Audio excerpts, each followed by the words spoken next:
Hello everybody, welcome to round 3 of the Persian Gulf 1985 event.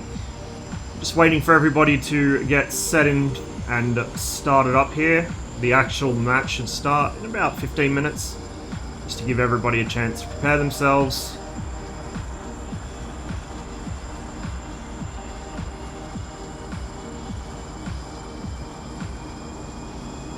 This is, I think, the first time this has actually been broadcast from a spectator position.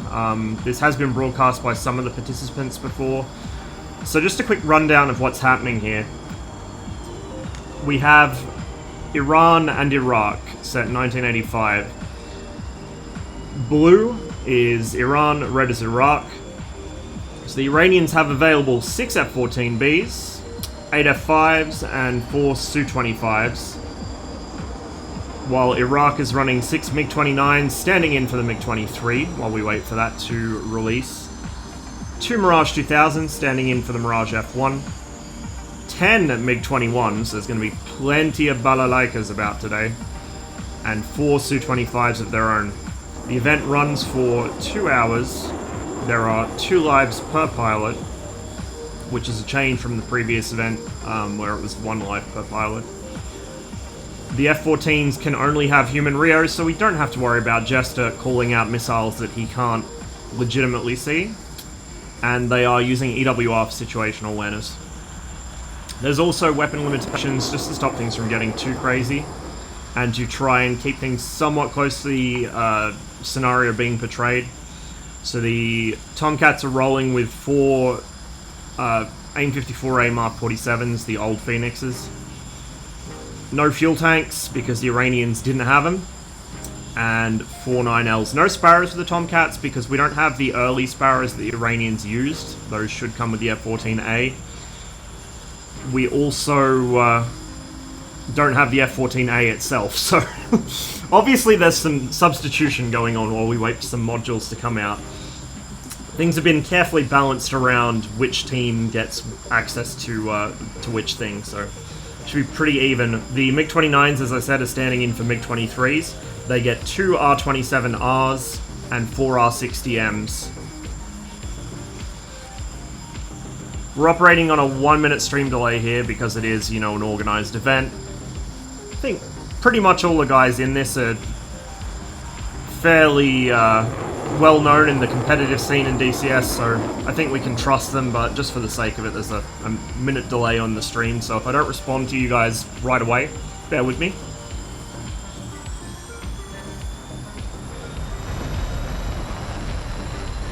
In addition to the loadout restrictions and the aircraft available, we have a point scoring system. This isn't just a straight up deathmatch.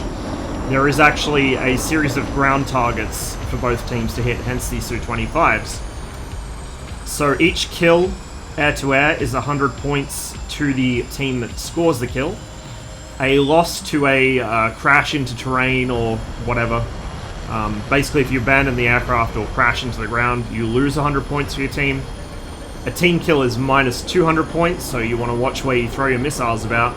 And each ground objective destroyed is 500 points per target. The ground targets are for red, which is the Iraqis, an Iranian road checkpoint, and an Iranian refinery. For the Iranian team, there's an Iraqi armored column and an Iraqi Qub site, an SA-6 site, which is on road march to an objective. So 2 sets of ground targets per team. The event will run for about 2 hours.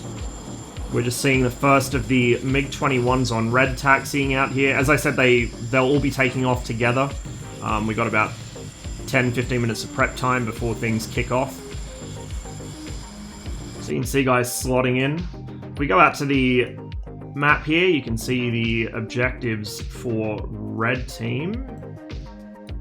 I'm in a Game Master slot on the red side, so I don't think I can see blue team's ground objectives, although I can see blue team's aircraft. Actually, no.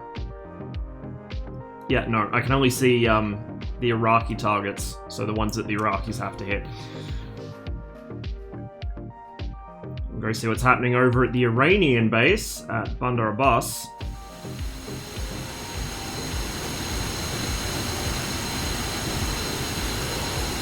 Aha! This is the part where I realize they're using a different version of the Iranian livery than I am for the F-14, so excuse my little screw up there, guys. Just pretend that these Tomcats are in Asia Minor camo. I do have an Iranian livery for them. I thought they were using the same one as me. Apparently not. It's probably something I should have tested before the stream, but there you go.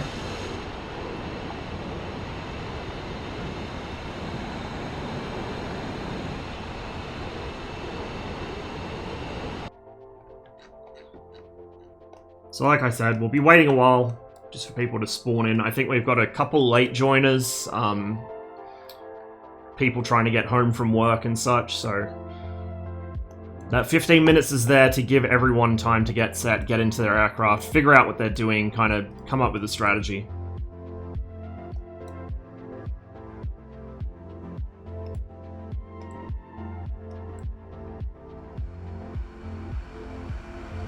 Oh, that's interesting. Looks like the Mirage liveries aren't working either. Oh, one of them is. One of them is.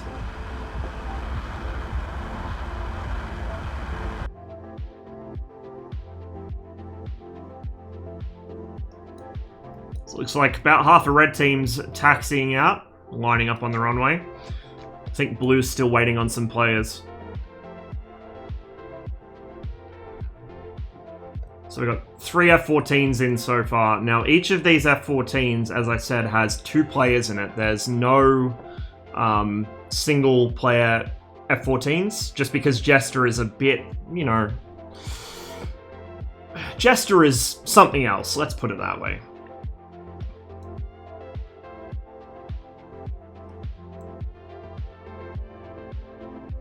So we got some action at Bandar Abbas. The first of the F5s is starting to taxi out.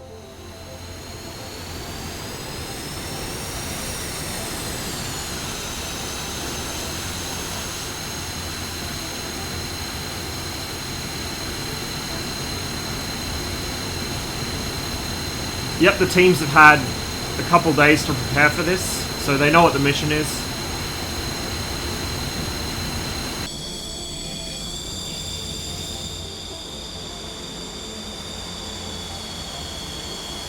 Notice the F5s and the MiGs are tending towards carrying 3 bags. I guess they figure they're going to be loitering for a while, so they want all the fuel they can get.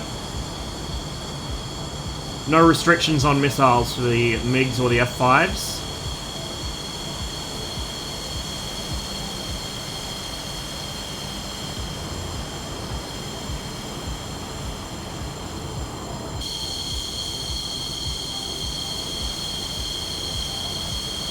Savior in a 29 today. Not the Mirage I'm used to seeing him in. Advanced commentary time. Don't get too carried away, Max. It's the first time I've done this. Malta, I am not.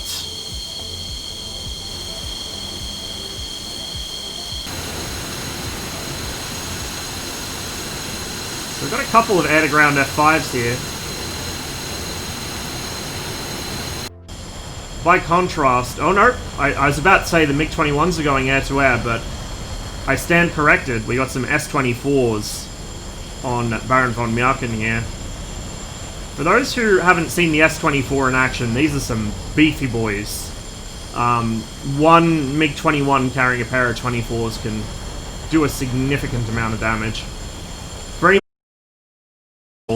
About a week ago, that was the reason Red Team were able to destroy the ground targets so quickly, is they had, I think it was actually von Mjachen and Ross Pups fly in with S-24s and just blap the ground targets right off the bat. I do not know why some of these liveries are working and some aren't. I don't know if they're able to choose their own liveries and they've manually set them back, or if it's just not all of the aircraft in the mission file have it, but there you go. Just use the power of your imaginations, guys. I mean, it's DCS, we have to use the power of our imaginations as it is. We have to imagine that the game runs smoothly. Come see MiG-29s? Well, I can satisfy that desire. But again, power of imagination. Pretend these aren't MiG-29s, pretend they're actually MiG-23s. Oh, are you serious?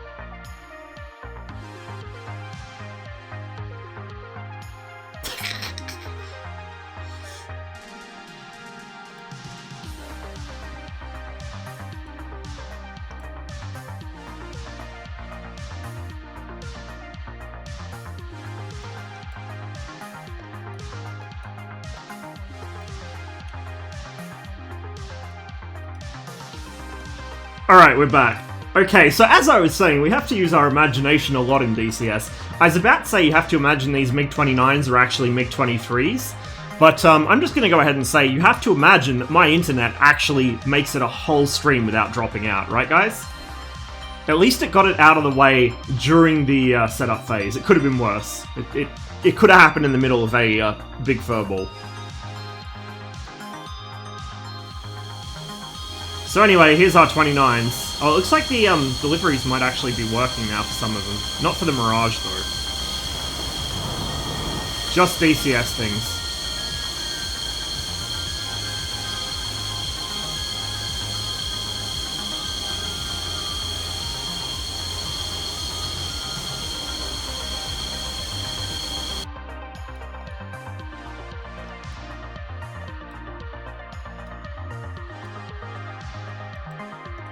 We got a takeoff happening here, or is he just... Oh. Fast taxi, I think. It's interesting, I wonder why he's taxiing all the way down the other end.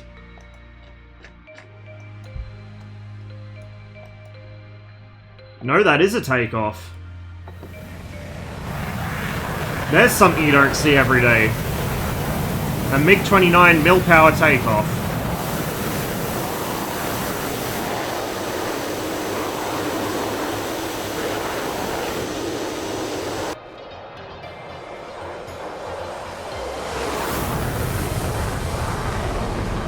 Oh, look at that beautiful exhaust smoke.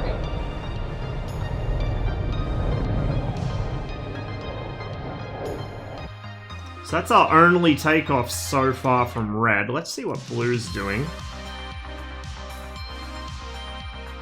Still all on the parking area.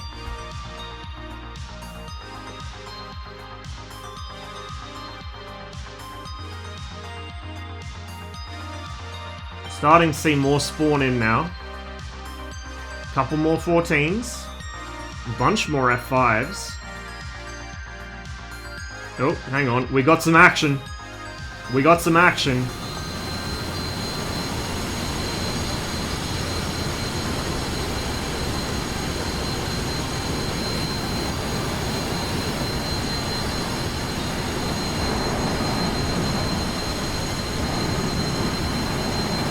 Not much action. Look at all those F5s though. A lot of air to ground in that. David's got bombs. Cartel's got bombs. Vif's got bombs. And we got the Su-25 spawning in as well. Again, heavy loadouts. Very heavy loadouts. These guys mean to get some work done. On the Su-25, that's the Syrian flag because there's no Iraqi liveries available, or at least none that I know of. I'm not actually sure what's going on with the liveries here because they should all have the same one. But I don't know if the mission file just doesn't have them set for each spawn or if some were added at the last minute or what's going on. Mill power takeoff for fuel conservation? Yeah, I would imagine so in the 29, but I almost wonder if with, you know, a relatively heavy loadout as well, I wonder if you'd save more just going burner and then climbing.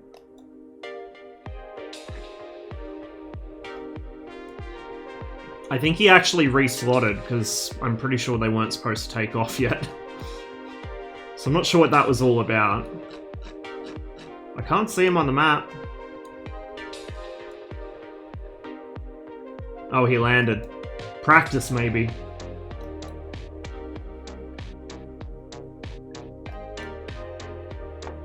Do the teams have any sort of AWACS or EWR? Yes, indeed. Both teams are operating on EWR. I'm not sure how many they have per team, but I do know they have EWR. And yes, they both also have GCI. You know, we really should, Super Rotondard. I do have like 3 separate Iriaf F14 liveries. And I'm pretty sure one of the ones I have is the one that they linked in the forum thread for this. So I don't know why it's not displaying. We'll just put it down to DCS Gremlins. Red team all lined up here. Oh, look at all these 21s. Isn't this a beautiful sight? Quite a few S24s in play here as well.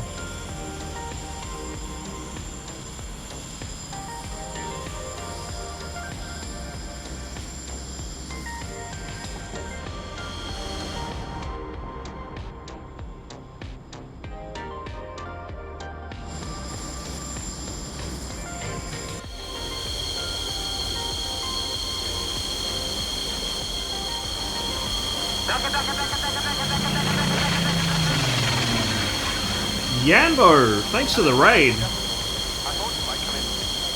Welcome everybody. We're just waiting for both teams to get set for takeoff here on round 3 of the Persian Gulf 1985 event. Red team are pretty much all ready to go. There's a couple guys still starting up, but all lined up on the runway. Blue team are dragging their feet a little, if I'm honest. You guys know me, I'm a man of action. I have very little patience. I don't know about this sitting on the parking area thing. I mean, personally, if I were them, I'd be all lined up here, ready to go. They're taking their time.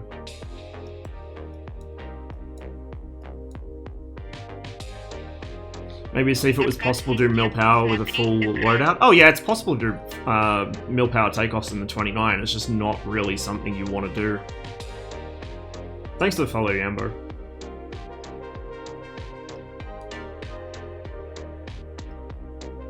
So we have 1, 2, 3, 4, 5 Tomcats so far. Count them, 5. 2 Su-25s for the Iranians. 1, 2, 3, 4, 5, 6, 7, 8 F5s. And as we saw, a lot of the F5s are carrying air-to-ground. Of course, the F5 only has the 2 tip rails for air-to-air missiles. It can't carry more than 2 sidewinders. So there's not really much reason, other than fuel consumption, I guess. There's not really much reason not to carry air-to-ground on the F5, whereas the MiG-21, you're using up valuable space that could be used for missiles or fuel. Both very, very important on the 21. Fuel especially is in limited supply. So, as I said before, I can't see the Iranian, or sorry, I can't see the Iraqi ground units, but I can see the Iranian ones. So if we have a look at some of the ground targets, and in fact, if I can remember what the ground views are bound to, because I never use them.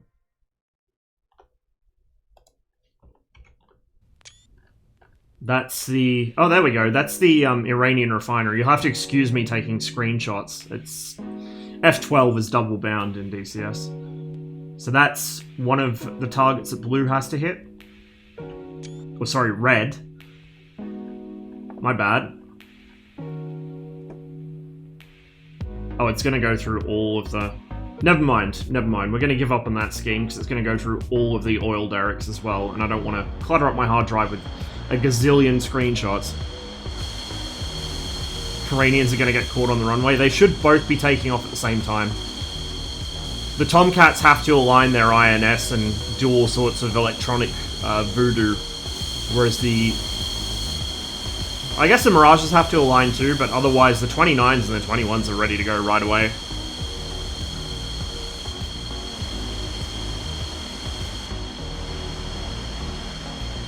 See some of the straggler MiG-21s starting to taxi now.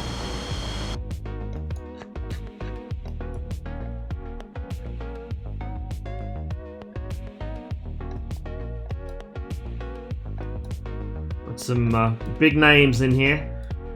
We've got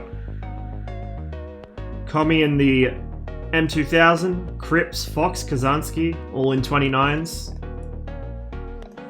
And then the usual suspects in their 21s. Ross Pups, Baron von Mjaken, they were both in Red Flag Rumble, I think. They were two of the ones that popped that first round objective. Yink, of course, the 21 Wizard. Maximus, he was in the Rumble as well, I believe. A lot of these guys are quite committed. The MiG-21s that fly in these events, you see them all over. I was thinking of flying this one myself, but they needed somebody to stream it.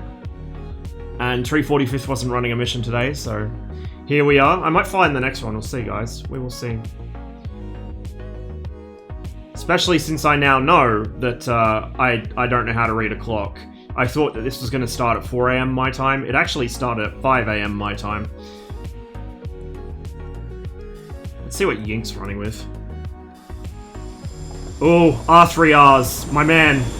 God's missile. Oh, we got some takeoffs happening.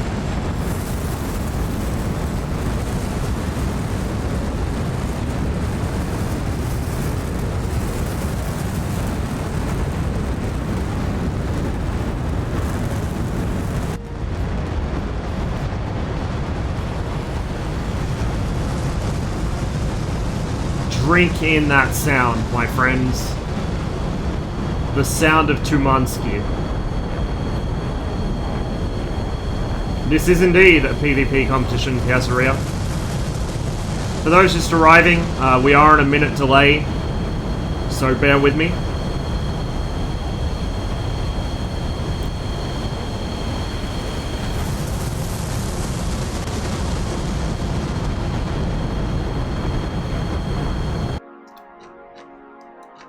So it looks like most of Red Team is in the air. Let's go see what's happening over at Bandar Abbas as I scroll way past it because I'm not familiar with this map. We got F-14s airborne.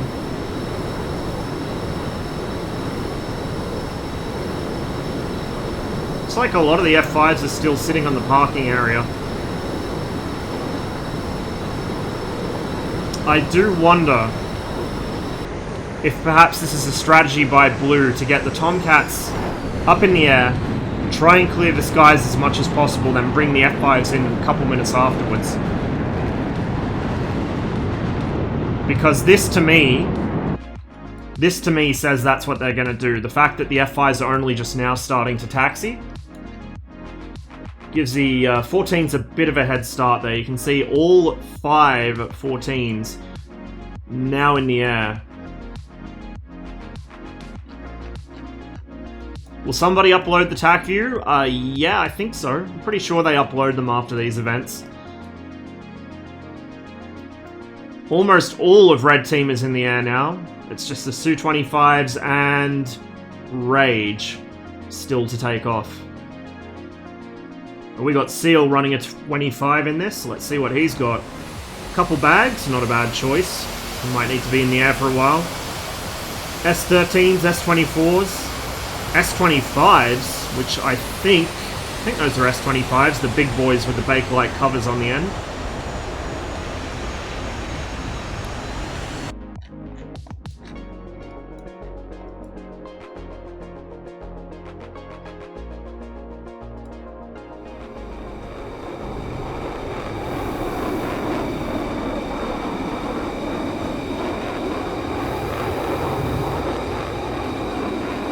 Try and find a view where I can see the most aircraft. Getting altitude here for fuel economy, no doubt. Pups already has his tank gone. He's on internal fuel.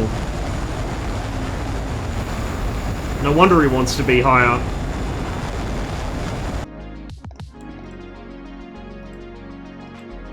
You see Red separating out into distinct groups at this point. Pups and Miakin are obviously going to try and get a quick snipe in with these S-24s, I think. Both on internal fuel. We've got 29s pairing off. Krips and Kazansky flying together.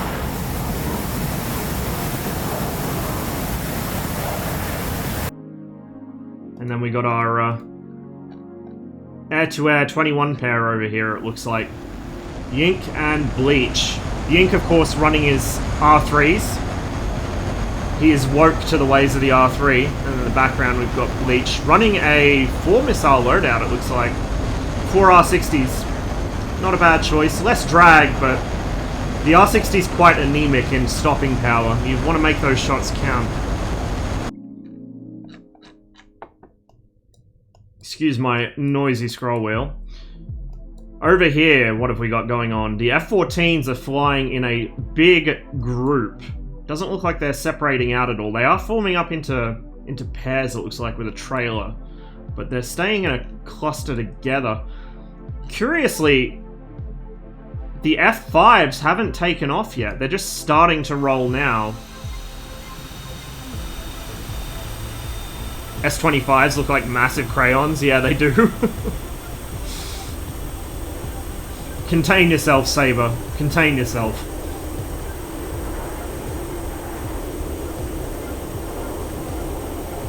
It looks like not even all the F5s are taking off. I mean, we've got Vif here in what looks to be Min Burner. Interesting. There we go. Now they're starting to roll. So that's quite the offset. There's, let's see, 20 kilometers between them. Which is interesting, to say the least. Oh, excuse me as I draw all over the map. Pro streamer. So we got the South group here. These two are probably going to try and hit ground targets quickly. We've then got Flower, it looks like, backing them up. He's their air-to-air support, I guess, and Savior backstopping that. The Northern group has a pair of 29s. Well, it looks like it'll be a trio of 29s once Fox catches up. 2000 up to the north, and then Yink and Bleach in the middle. The F-14s are starting to get pretty close. 113 kilometers is getting towards the range that we might start to see Phoenixes at. So let's ride along here with one of the 14s. We'll go with the second man of this pair.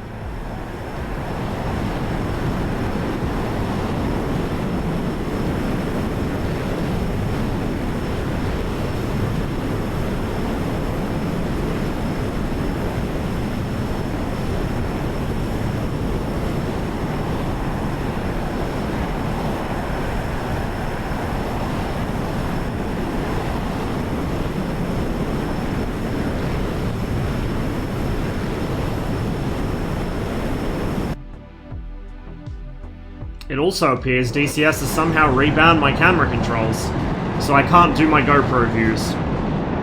Very unfortunate. R60Ms are available. R60Ms are absolutely available.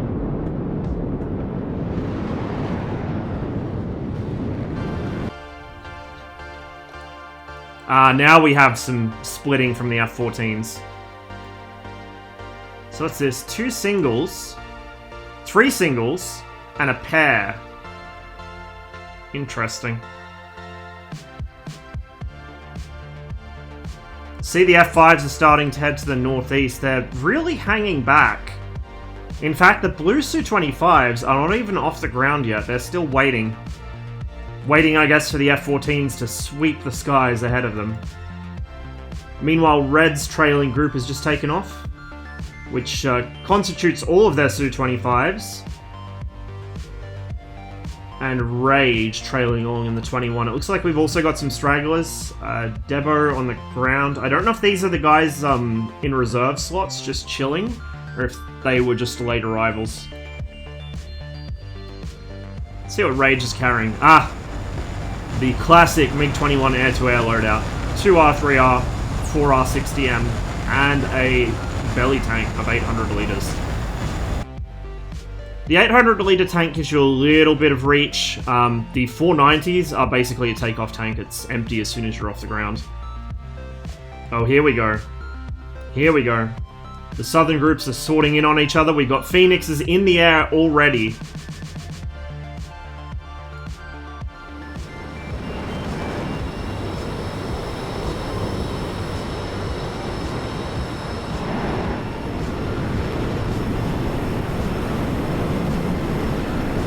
Helldog's still holding on to his.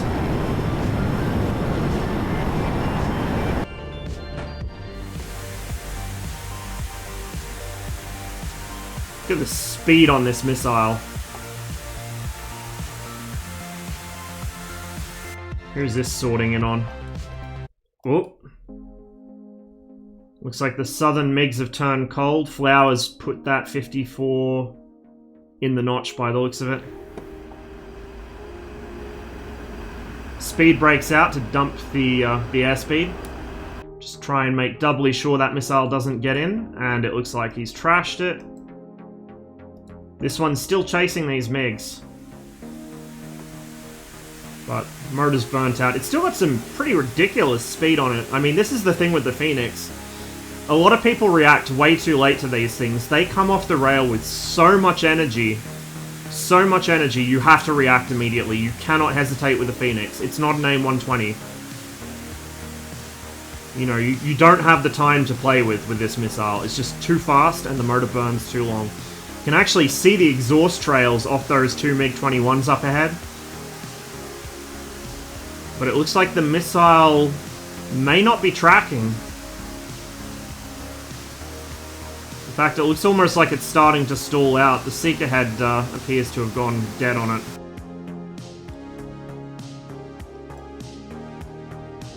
Oh, here we go. Here's a much closer shot. Much closer.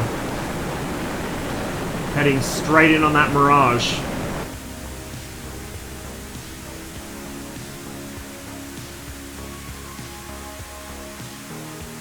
Is he going to get past it? Looks like he might. Oh! Just misses him.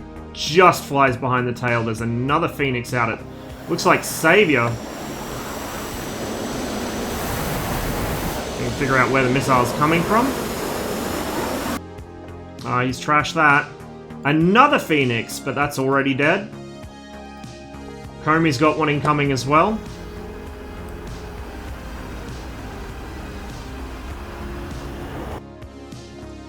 And trashed it. Yet another Phoenix coming off. These guys are getting pretty close now. There's a missile on the left side. Looks like he might have got away from it. Just. Actually see the Tomcat tracking to the right side of the screen. And now he's on the defensive. Pair of R-27s coming in.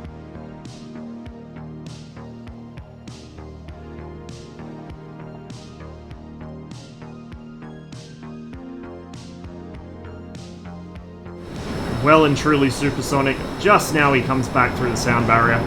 He has one Phoenix left on board.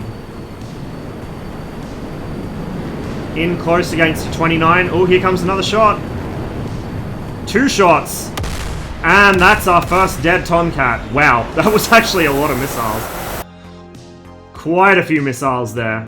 And I think that's Savior with the first blood. It looks like we've lost one of our... Nope, never mind. I was going to say we've lost one of our MiGs, but they're way down south. Looks like we've got another merge coming up here. Phoenix away. 2 Phoenixes.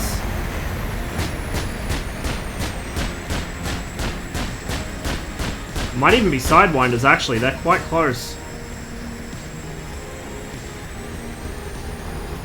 Oh. Tomcat right on the tail. That's not what you want to see. The AIM-9 couldn't quite make the turn, but it looks like another hit him. Down goes Maximus.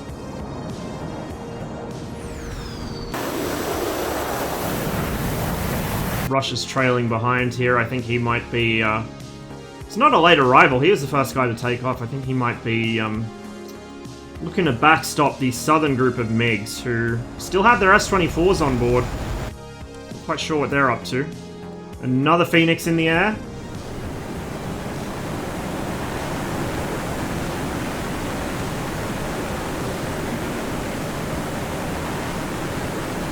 Oh, there's its target. MiG-29.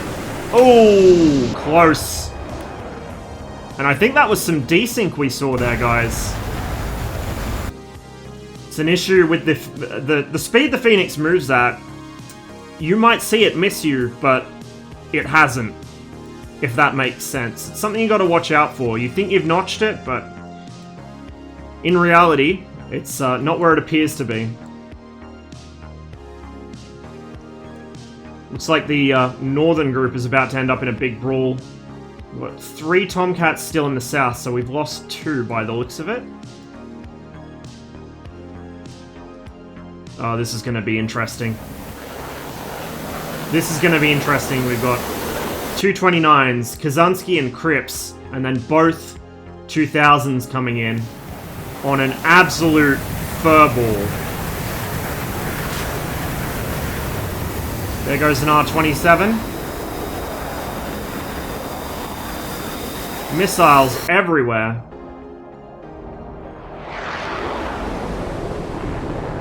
Let's ride along with... I was going to ride along with him, but he just got deleted.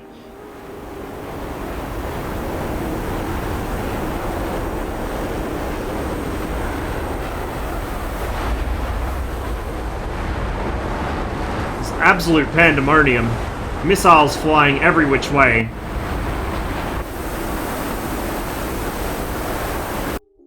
Some of these F5s still have their tanks on, which is interesting.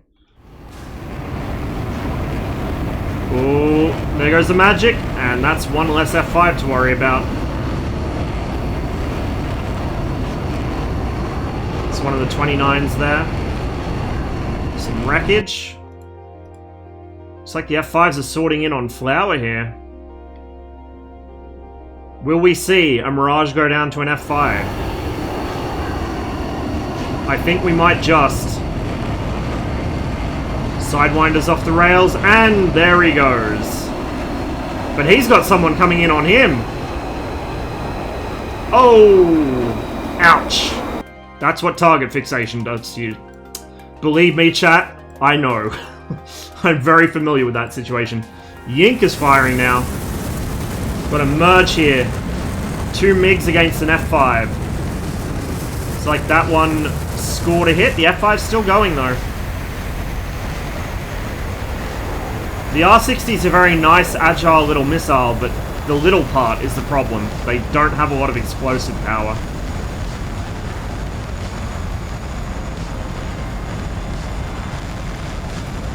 The F5's gone high. I think that was a pilot kill. The game certainly thinks he's dead. Looks like the F-14s are starting to RTB. We're down to a pair of 14s now. Remember, each pilot gets 2 lives in this event. So we will see people starting to spawn back in as a second wave. Alpha Whiskey's coming in hot. He's still got 2 Phoenixes on board and 2 AIM-9s. He is definitely still a threat.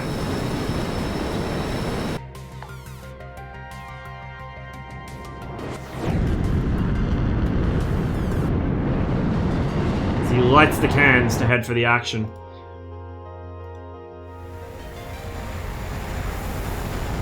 Here we see Pups. Looks like his S-24's made a mark.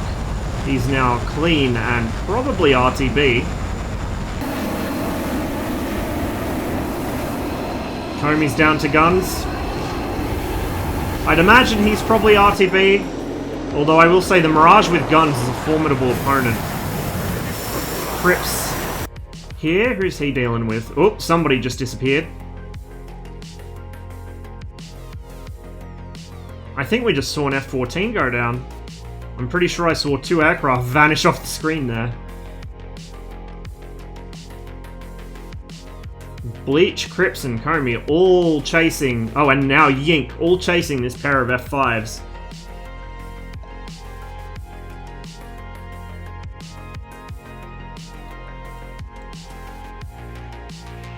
Both teams now sending their ground attackers out.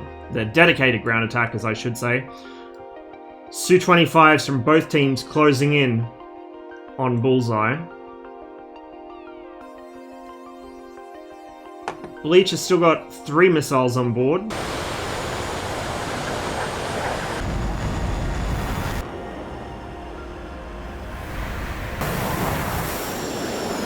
Crips still in the action. 3 R-60s and an R-27.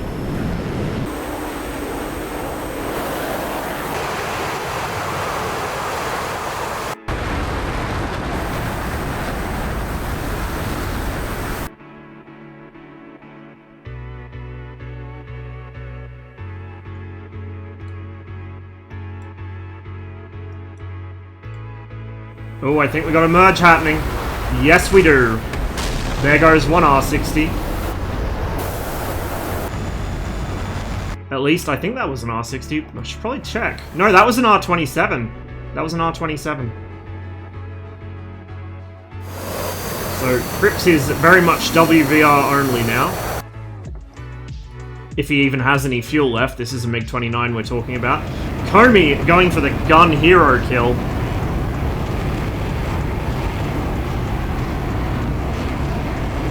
The F5 is a really small, agile little plane. They're difficult to hit with guns, even in the Mirage. Likewise for the MiG-21. So it'll be interesting to see how this goes. I assume that Comey realizes he's sorting in on... the 25 shouldn't interfere. Crips is coming in to back him up as well.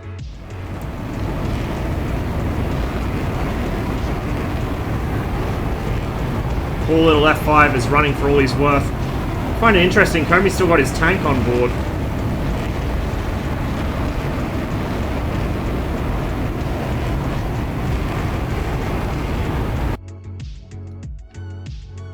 Run! Run for your life, little F5!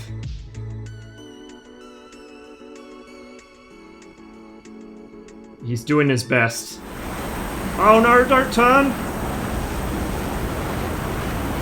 Just bled about 100 kilometers an hour. 1,000, geez, what's wrong with me? To make that turn. The Mirage is closing in fast. Not much will outspeed a Mirage at low altitude, but Comey does have fuel to consider, which is perhaps why he hasn't closed to guns range yet. I think we're about to see a burst here. Got an attempted overshoot here. F5's got his brakes out. He's trying to force the Mirage past. And that is not something you want to do, guys. That is not something you want to do against a Mirage. You will not force the overshoot.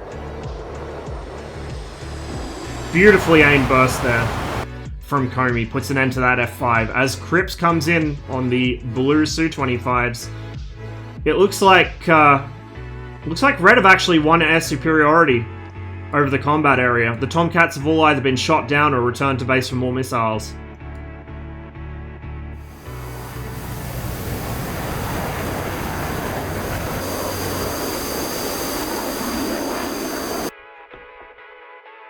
Wonder if he sees them. Surely he would. Surely he would.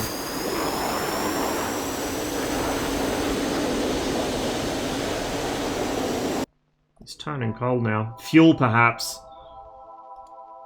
So Comey's turning back. Yink is probably RTB pretty soon as well, I'd imagine.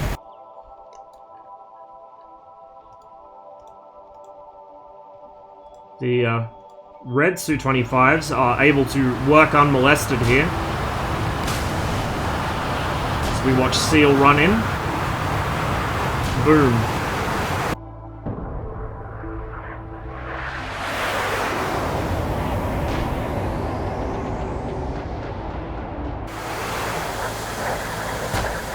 Doesn't look like there's much left of that ground target, guys. It really doesn't look like there's much left of that checkpoint. And he's still got a lot of firepower on board.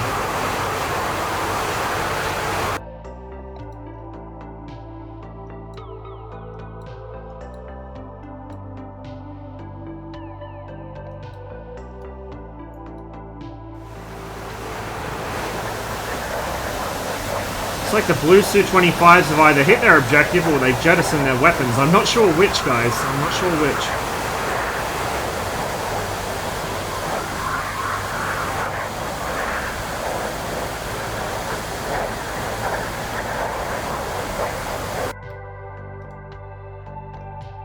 We've got a bit of a mass exodus here as red guys start to run themselves low on fuel. I'm surprised the 29s are still airborne at all. We've got a single Tomcat up in the air, heading out to cover the escape of those two Su-25s. I don't know if he's going to get there in time. Rage is coming in hot, still fully loaded.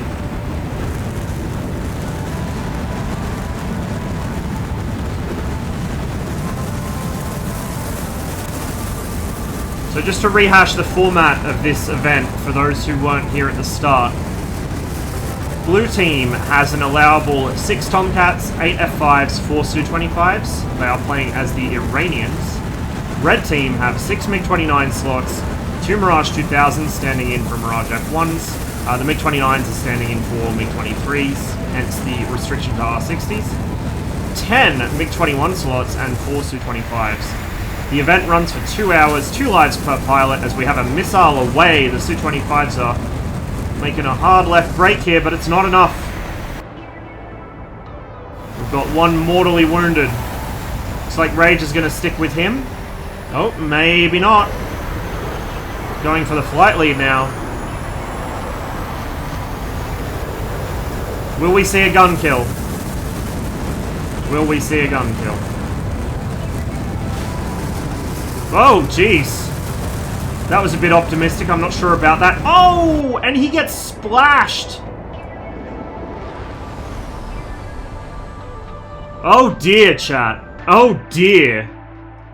Well, I can tell you right away what happened there.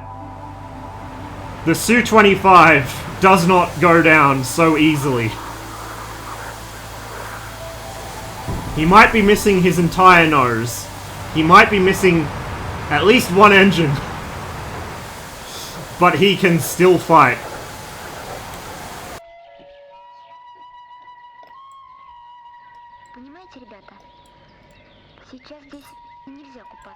Oof.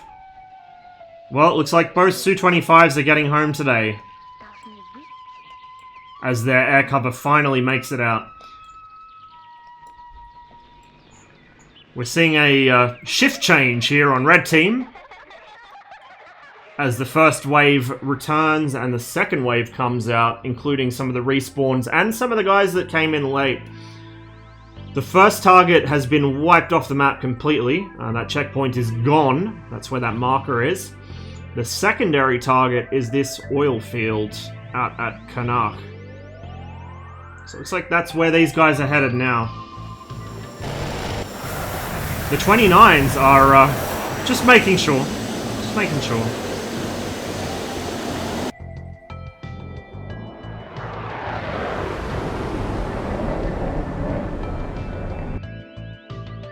I don't think there's really much left of that target to strafe, but why not? Got Savior heading up to establish, I guess, a patrol over the new primary target.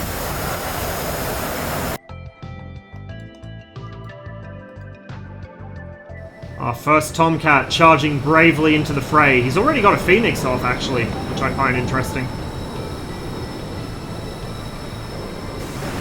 Oh, and speaking of which, there goes another. Let's see who that goes for. I think that might be its Savior. In fact, yes, that is its Savior. You can see the contrail. Off goes the bag. And the red pilots are definitely going to be watching for those missile launches.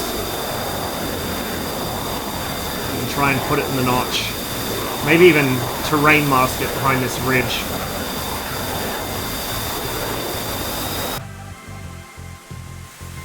Does it still see him? Still got an ungodly amount of energy as it comes down. What is that turn? What is that turn? Jesus Christ. DCS missile physics still might need some looking at, guys, I think. It's just a little bit of looking at. It just dumps all its power into these turns. And suddenly it's dead in the water. You guys see that? I think all the CFD modeling in the world isn't going to help you if the missile immediately just dumps all its speed in a single turn. I don't think they're supposed to do that. But I think Saviour's quite handily defeated that one. It doesn't have the energy to catch him even if it still saw him. I think the Seeker battery may even be dead.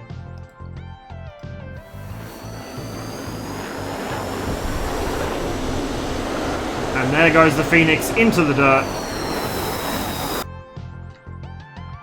Firefly, quite smartly, has not continued that engagement. He's cycling back to cover those guys. We'll see if he stays airborne. He's still got plenty of Fangs on board, but he's so close to his own base, he may as well even head back.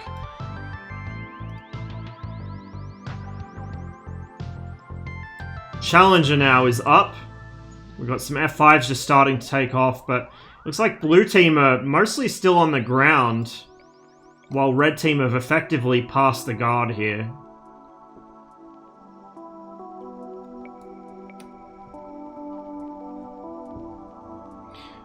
Oh, right. Sorry, I was recapping the mission format. So 2-hour event, 2 lives per pilot.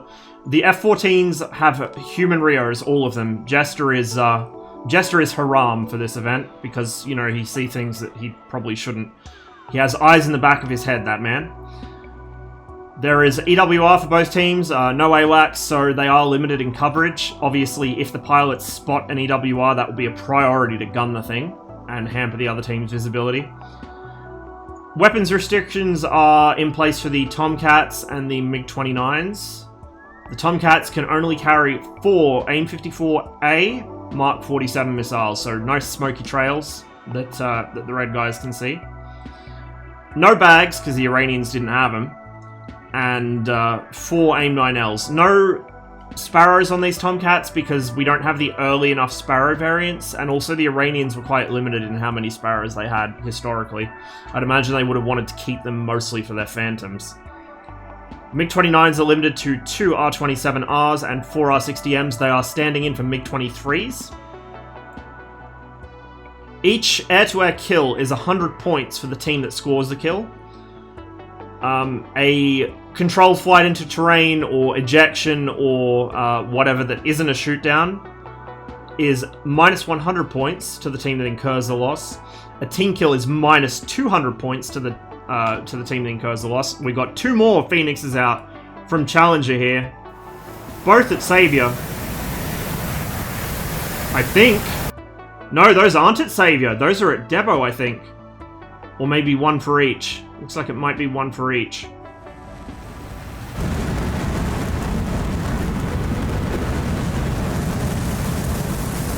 Debo's packing the 6 R-60s. Ooh, that missile's getting mighty close. Mighty close. Still a lot of energy, but I think he's notched it. Yeah, he's notched it.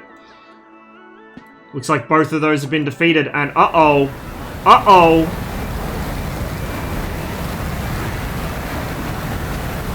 Mr. F-14 man, you might want to start running.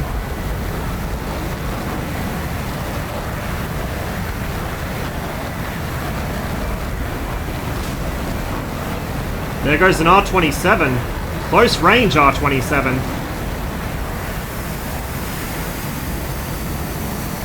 Oh, we're seeing some desync here. Little bit of DCS happening. But Savior secures the kill. This Phoenix... Oop, that's the wrong button. This Phoenix is dead in the water, I think. We've got a single F5. A very brave F5 coming into the AO. The blue team, look at this. They're mostly still on the ground. We got some takeoffs finally happening, but... I don't know about this one, guys. Red team have got pretty much the run of the house at the moment. And their second wave is starting... Oh, sorry, their third wave, correction, is starting to come in now. So yeah, team kill is minus 200 points to the team that causes the team kill. An objective destroyed on the ground is plus 500 per target. And I'm not sure entirely if that's per unit or per target site. Each site has a number of different ground targets, so... That one's for the accountants, guys. That is above my pay grade. We don't do maths on this channel. Numbers are a bit hard for me. Can you look up north a bit? I can. There's nothing happening up there. The action is pretty much constrained to this narrow coastal band between Kish and Bandar Abbas.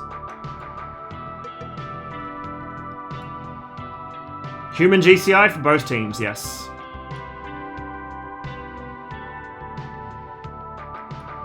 Oh, this F5. This poor little F5. Air-to-ground ordnance on board as well. He's not in an optimal air-to-air configuration. 2 bags. Bunch of what are those? Mark 82s? And Sidewinders. And a MiG-29 sorting in on him from close range. Oh, jeez. DCS. Now is not the time for that. Uh-oh. Missile inbound.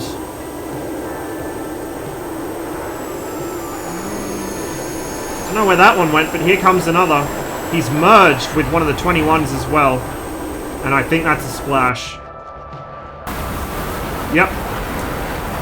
That was a kill right there. So, once again, Red have run of the house. You can see Red's strategy here is to just keep their MiG-29s and Mirages. To what extent they have the Mirages up front, I think actually, no? Flower's heading back to rearm, and it might be that the other Mirage isn't off the ground yet.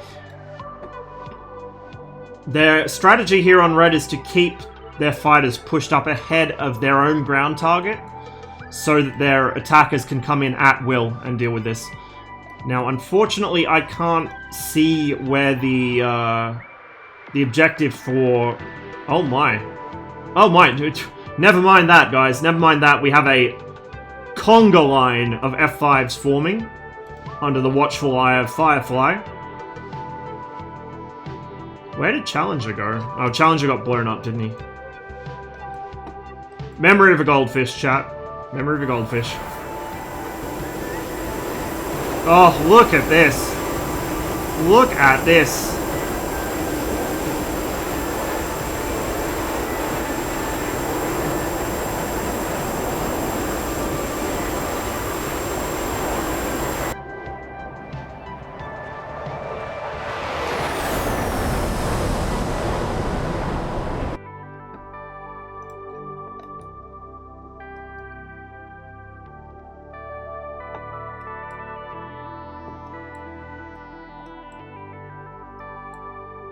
I will say the Su-25 with its nose missing is not pleasant to fly on 2 engines, let alone 1 engine. So that was quite an accomplishment to get the nose around and get that R60 off. I think it was dust off the ground, not a missile? Could have been. White trails are usually missiles. Dust off the ground is usually more of a sort of brown color.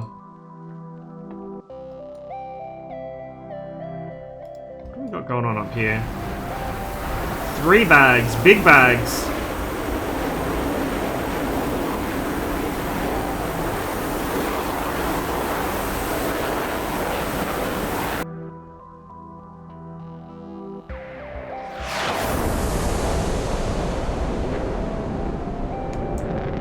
I have to tell you guys, I'm not entirely sure where these F5s are going. I think they might just be in a holding pattern.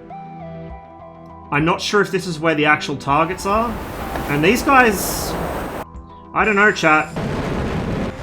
Doesn't look like a strike package to me. As we cycle through some of the guys on the ground. Oh, we got Groms on board here for Bleach. Interesting. Pups rolling in with the S-24s. We've got Comey on the ground, refueling and rearming it, looks like. Crips has just landed.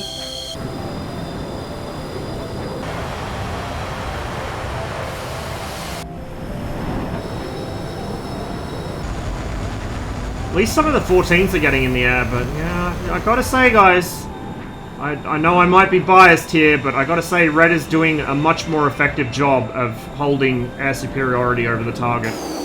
In fact, I go so far as to call it air supremacy. Saviour's been getting some mileage out of his missiles here. He's down to 1 R-27 and 2 R-60 already. But as you can see, they're pushed right out. I mean, this is Blue's base right here. Look how close they are. They are 60 kilometers from Blue's main base.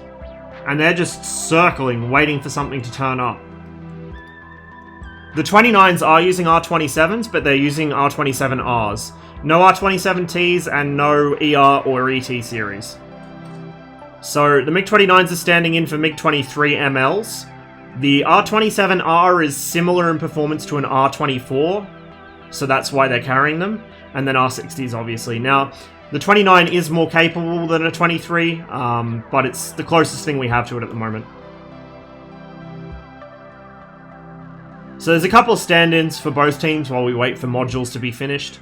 The F-14B is obviously standing in for the F-14A. Iran only operates the A. The Su-25s on the Iranian side are kind of anachronistic. Iran didn't operate the Su-25 until after the Iran-Iraq War. Those will possibly get replaced with Vigans, maybe, as a stand-in for F-4 Phantoms. In the next round, there was some discussion of that. We'll see how that goes. Oh, here we go. Here we go.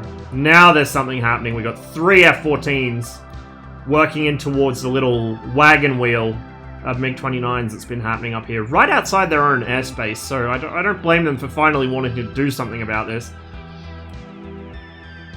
Meanwhile, Rush and Devo circle the target, just to make sure nothing sneaks in there.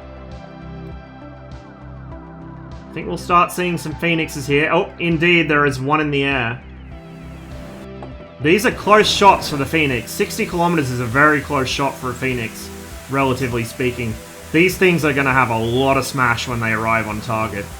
The main thing these red guys are going to want to do is they're going to want to watch the sky. You can't rely on your RWR. If these are TWS, you can't rely on your RWR. You have to watch for the contrails as the missile is launched.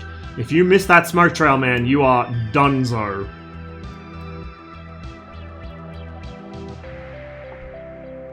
But this is the thing, and this is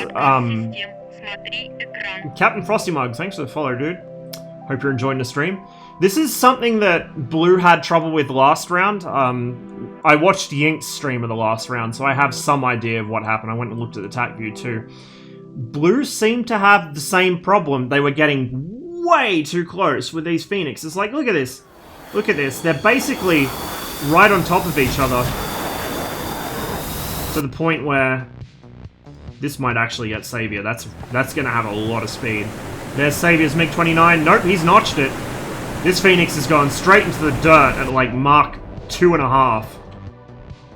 But look at this. This is their problem. The Tomcats are rolling in way too close. You cannot play this game with MiG-29s. Look, there goes another Phoenix. Point blank range. But Saviour's already got a missile off, 2 missiles off at him. He jukes them both. 1 missile left for Saviour. Dormouse might be able to shoot Saviour off the tail of Helldog, but I don't know. I don't know, guys. This is not where you want to put an F-14. Not while the MiG-29 still has missiles, and you could argue not even while the MiG-29 still has a gun.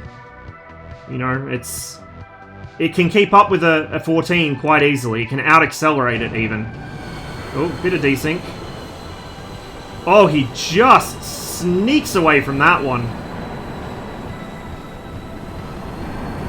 Uh-oh. Uh-oh. The hunter becomes the hunted. Aim 9 off the rails. That one goes for a flare. That one might go... Oh, oh, oh, Jesus. Did someone drop their elastic bands all over the floor? What's happening here? Oh no! Saviour gets gunned! And he loses a wing. Who could have predicted that one? Tomcat comes out on top in the merge. He's lucky Savior missed those shots. He's really lucky he missed those shots. Because if he had held on to one or two of those missiles and you know, rationed them a little better, maybe even stuck with the gun, that might have worked out differently. But Dormouse is now in the action. The 14s are able to mutually support. Oh, and the F5s are getting into it. Oh my. I think we've seen the tables turn here, chat. Maybe I spoke too soon. Maybe I did speak too soon. Jesus Christ. Look at this conga line. Kazansky's MiG-29 pursued by every F5 ever built. He's still got full missiles on board, but I'm not sure what his fuel state is. I actually wish that DCS would show you somebody's fuel state when you spectate them, because that is something I would love to know.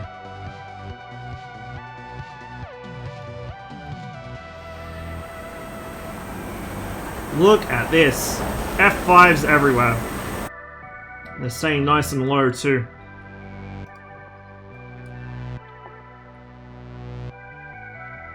What's the range difference between the ERs and non-ERs? Off the top of my head, about 20-30 kilometers. It's significant. It is a significant difference.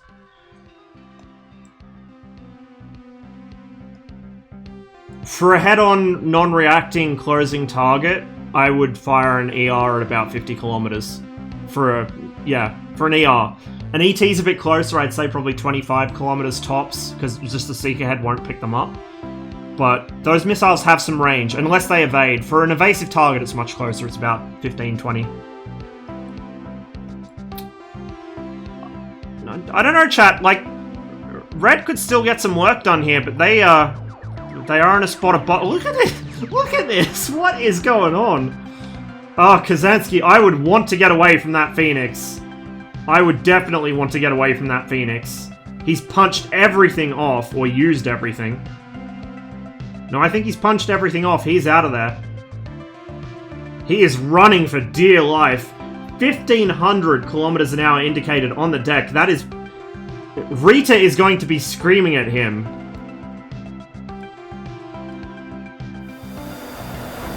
Skorost predelnaya, chat. Extreme speed. Fox is coming in now. And scores a kill. But is one kill going to be enough? I don't know if it will. As the Tomcat slides under him. Oh! And down he goes in pieces. I think blue team have turned this around. They really have. Yink might need to pull some Hero of the Soviet... excuse me. Hero of Iraq shit right here. 1, 2, 3, 4, 5. Count them, 5 Tigers. And all he has between them is this measly ridgeline.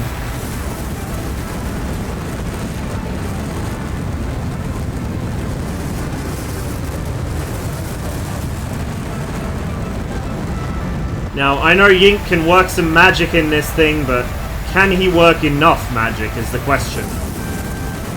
He's still got his full loadout on board. He came ready for anything.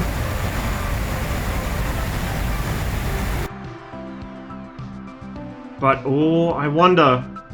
This is a perfect trap we've got set up here as we get a merge between Bleach and one of the F5s.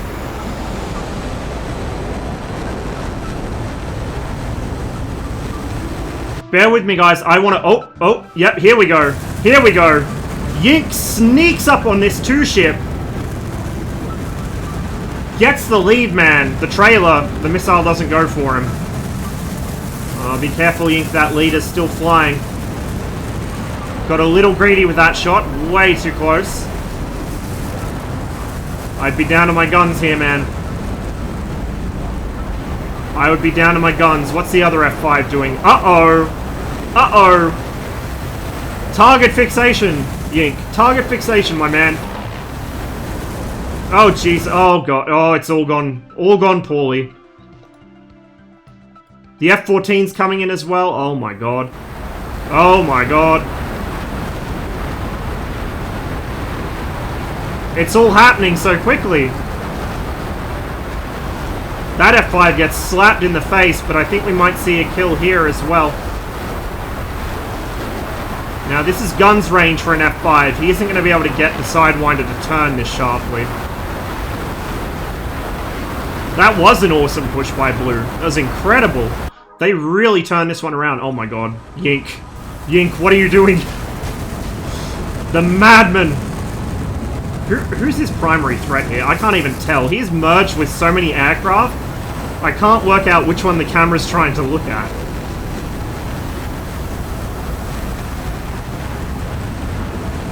And he's also... You guys can see, he's dealing with some asymmetric load here. He's got one R3 on one wing and two R60s on the other. And an F5 on his tail. There's a close one there. Just juked it. So, for those who don't know, the MiG-21 only has pitch trim. You have no roll trim, no yaw trim. The last thing you want in a MiG-21 in a dogfight is to have asymmetric load on your wings, because you have no way of trimming it out. So, trying to fight asymmetric lift, and also trying to fight the MiG-21's tendency to skate out from under you when it gets near a stall. Uh-oh. Whoa. I think he got skinny there. Let's just say it's not ideal. There's a reason I try and sequence my shots so that it sends one off one wing and one off the other. But in the heat of the action, like Yink does that too, but in the heat of the action it's easy to forget. And before you know it, you got 3 missiles on one wing. Oh Jesus, we nearly hit the ground there. And none on the other. This is... Chat, this is really something. This is really something. One of the Tomcats is trailing fuel, it looks like. I think Yink's going for him. He's given up on the F5 behind him. He wants this Tomcat. Wait, no, that's the F5. No, that's the Tomcat. That is definitely a Tomcat. I stand corrected. Come on, Yink. You got him dead to rights. Let's go.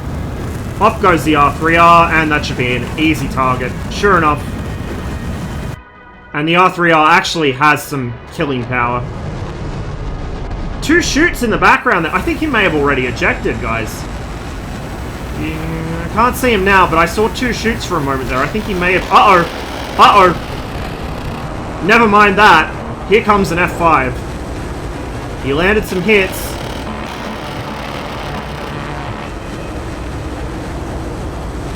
Who's that? Oh god, who isn't it? That is Zed.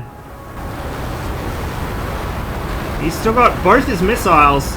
He just needs Yink to open enough of a gap to use them. This is the F5's problem.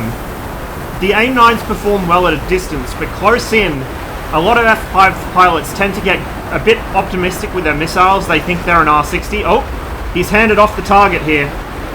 His wingman's come in for the shot. I guess he's got a better angle. And here we go. Zed is building some distance. This is where you want to shoot a Sidewinder. This is the range you want to get a Sidewinder at. Yink's got a missile off on somebody. Oh, yeah, there we go. There's an F5 crossing his nose, but he terrain masks it. Yink himself is in a world of trouble here. Oh, Zed, mate, I'd be firing that Sidewinder right about now. I don't know why he's conserving it. I don't know what he thinks he's going to need it for. You've got Yink banged to rights in front of you. Take the shot, man. Take the shot. One of you, please, take the shot. Good grief. It's like the other MiG-21s are bugging out back to base. They'll be on fumes at the moment. Flower? Flower, where did you come from? Where have you been during all this? We won't judge, chat. We won't judge.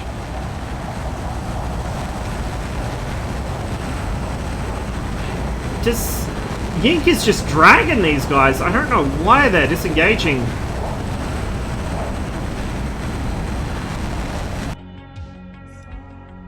Are they out of fuel as well? We got 2 more 21s pressing on. Sorry, I'll try that again. Von Mjaken. There we go. I can speak today. Pro streamer. They're both air-to-air loaded. They're going to push into this 3-ship of F5s, I guess. It's like the Tomcats have all RTB'd for more missiles. The ones that survived anyway. We've got Crips coming out in the 29. Comey coming out in the Mirage. So we do have some backup happening. You can finally see the red 25s on the way in. Oh. We're going to have some action here in a minute.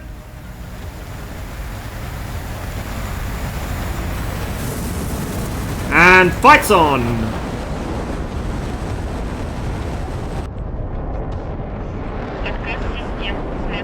Fox Alpha, thanks for the follow. Let's see if I can get a better angle for this.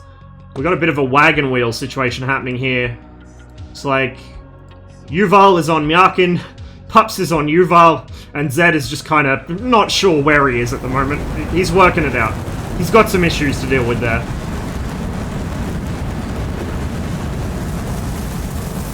Are we going to see a shot?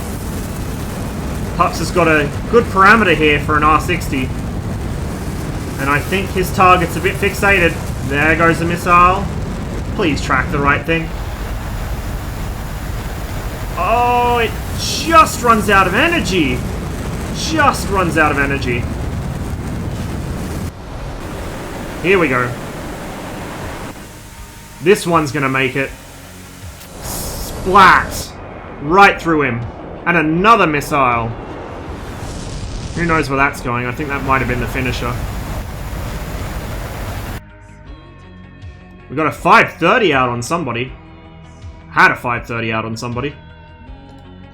And Red have once again cleaned up and have air superiority. The problem is, though, you guys see this developing. A lot of them are RTB. So we've got 2 MiG-21s who are going to be running low on fuel by now. We've got Flower, also RTB by the looks of it. He's got 1 magic left. You guys see the problem? Comey's heading up north. I don't know why. There's nothing up there. He might be trying to set up an ambush. But, Blue. Blue might just... I think they're out of players, actually. I think Blue are out of lives, so Red might be playing the long con here, chat. Pull Atreides, thanks for the follow. Hope you guys are enjoying the show so far. This is really good. I'm enjoying the show, that's for sure. It's nice to actually get to spectate one of these big events.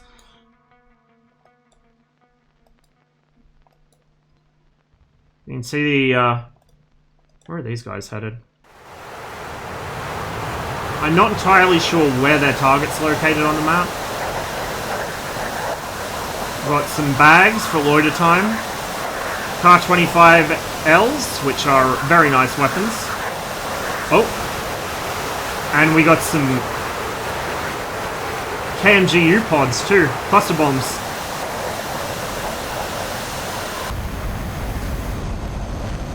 Bleach is very much RTB. Comey is diving for the deck because he's got Phoenixes out on him. That would probably explain why. That's 94 kilometer shot. That's what, 60 mile? About 60 mile. That's pretty optimistic against the Mirage. The Mirage has a couple things going for it. So it has a good modern RWR, which is, you know, the most critical thing you need to notch an active missile. You need to know where the missile actually is. On top of that, the Mirage has very good speed characteristics, not just high speed. Everyone knows the Mirage gets fast. You know, everyone knows it's a Delta Wing, right? It goes fast, easy. But the Mirage's more important speed characteristic is it stops. It just stops. You put out those air brakes. They're not very big, but there's 4 of them and they deploy very quickly. So you just slam the brakes, pull back on the stick, get some alpha on that wing, and she just drops that speed like you would not believe. I challenge you guys to this, chat. Find something in DCS that isn't a Warbird that can drop its speed quicker than a Mirage. You will not do it. You will not do it.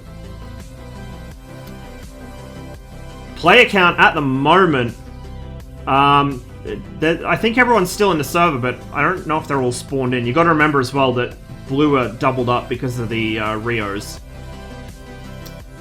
Bose Chaos, thanks for the follow. So we got some Reds RTB here. We've got a 3-shipper Su-25s, escorted by Rage, it looks like. Direct escort here, he's flying with the 25s. X-Man, who I believe was the chief organizer for this. X-Man and Rage organized it. He's got plenty of crayons on board. I think that man might be a Marine at heart. Oh wow, yeah, crayons everywhere. Jesus. What's Seal carrying? More crayons. Why are the KMGUs open already? Probably because of DCS desync, I'd imagine. Just DCS things, you know. A pair of Phoenixes, those are... No, those are going nowhere. Crips might be trying to bait this F-14 in, I think. Dollars to donuts, that's what's happening here. He's got some nice terrain to... Oh, yep, that's exactly what's happening, chat. Uh-oh. Uh-oh. R27 and an R60 away. Oh, he's not dodging that. He is not dodging that.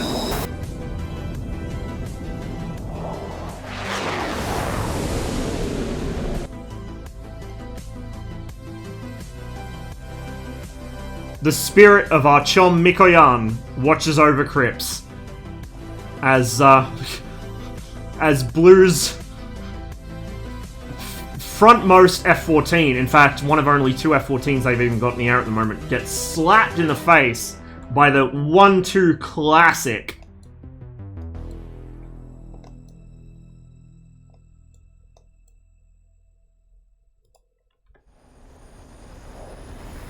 It's like Von Mjarken might be in a holding pattern to the south, which is interesting.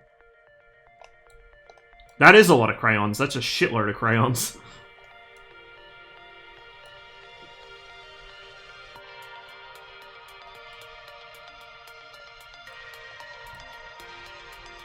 What do we even have here on blue? We got 2 Su-25s coming in unescorted. Crips is going to have a very good time here in a minute, chat, I think. Oh, we got an AIM 54 bugged out on the map screen. That's always nice. We have 2 F-14s sitting on the runway. Or on the parking area, rather, at under a bus, and 1 in the air. I think these might be the last 3 aircraft Blue have, guys. Su-25s notwithstanding, but I think we can count the Su-25s out, because, I tell you what, if I was Crips right about now, as long as he still has fuel, which is a, you know, that's the question you want to ask in a MiG-29. As long as he still has a fuel, boy, that is a juicy meal inbound. Comey's on the way in too. He's still got all his missiles. So if Crips doesn't get him, Comey will.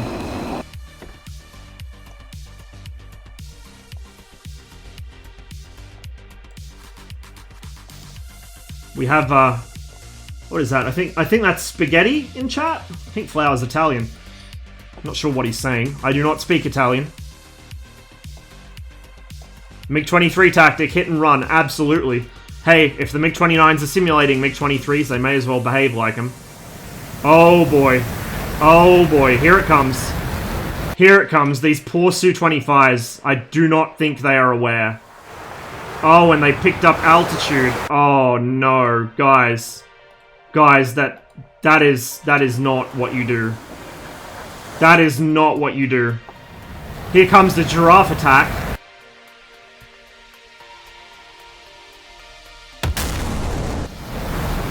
Oh no!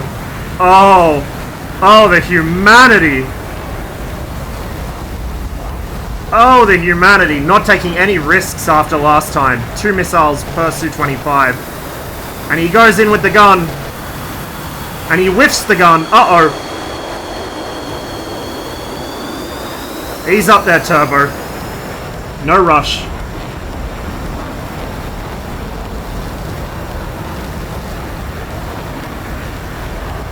Now,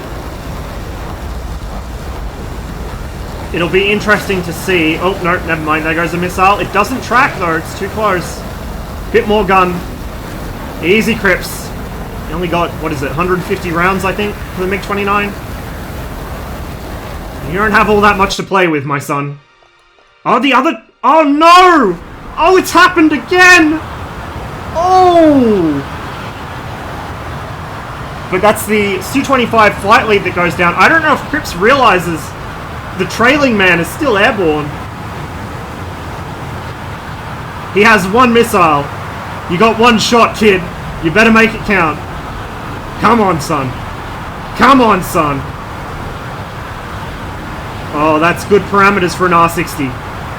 That is good parameters for an R60, but he's not taking the shot. What's happened? Maybe it won't come off the rail. Maybe he's lost his electrical system. Oh, the heartbreak.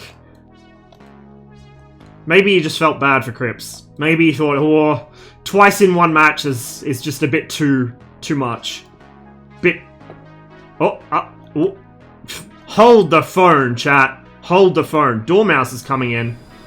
He's missing one Phoenix, but I don't think he... Oh, no, he's noticed. He's noticed all right. Comey punches off his 530s. I'm not sure that was entirely deliberate. He may have forgotten to disable his select jettison. There's the Phoenix. Oh! I think the floor just scored a kill. That was indeed a floor kill. Remember, kids, the floor has a PK of 1. Don't ask me how I know this. The memory is too painful. So now we have Rage in a 21, Cripps in a 29, guns only. The man, the myth, the legend.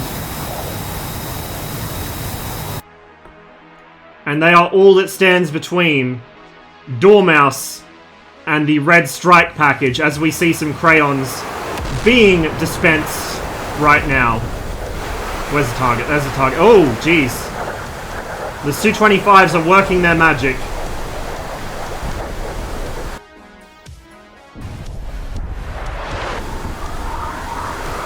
Excuse my flubbing with the camera there. Uh-oh. Uh-oh. Will we see a gun kill? Oh, there goes the To Whom It May Concern. Will we see a gun kill on a Tomcat? I want to believe.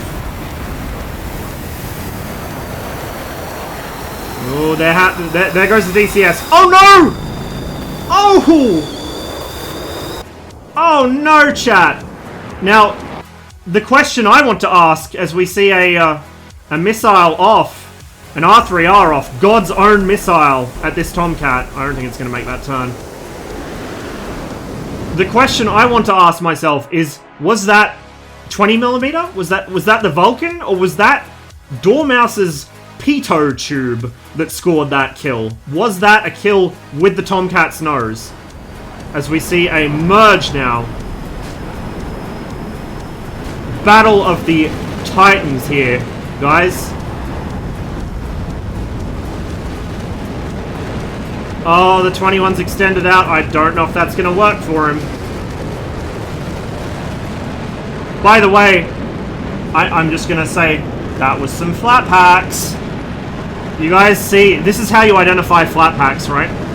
When the inner segments... Ah, he stuck it! He stuck his flap. You see that? When the inner segments of the Tomcat's wing flaps come down, that is the landing flaps. The outboard 2 sections are the maneuver flaps. The inboard section is the giveaway.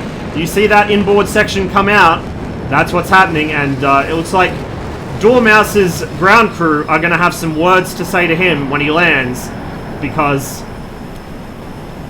I would imagine torque tubes for an F-14 are not something the Iranians can easily get their hands on. They might need to go hit up the lathe to fix that bird when it gets home.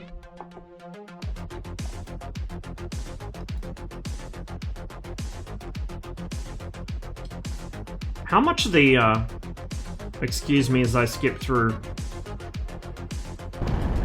Hang on. Here we go. Here's the Iraqi target. I don't know about you guys, but this tank column looks absolutely unmolested to me. I don't think they've hit this target at all. In fact, In fact, chat, I think that might be the other target behind it. And I don't think that's been hit either. Here's our road marching cubs. And, uh-oh. Uh-oh. I don't think blue have hit a single ground target. I could be wrong. I could be wrong, chat, but I do not think that a single ground target has been hit.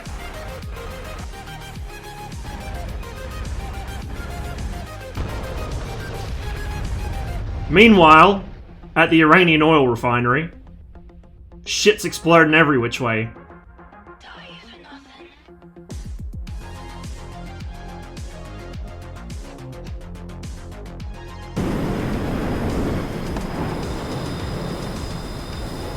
Oh, Dormouse, you're gonna have some splaining to do. You better think up your excuse on the way home.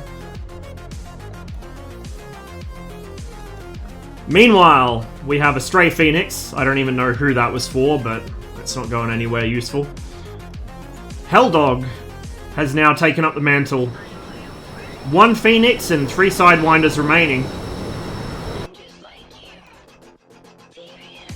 And we have Alpha Whiskey sitting on the parking area. I think this isn't a bad strategy for blue team. I think because they're low on numbers, they're kind of taking it in shifts, 1 Tomcat at a time. But, I mean, the problem is, look at this. Red still have 29s and 2000s left, let alone MiG-21s. And this is, I think, the same problem that they ran into last round. I could be wrong here, but from what I saw of the last round and from what I saw of the TAC view, blue focused so hard on trying to get kills with their Phoenixes that they got pulled into close-in merges, lost all their Tomcats to 29s and Mirages, and the F5s just kind of didn't really get anywhere useful.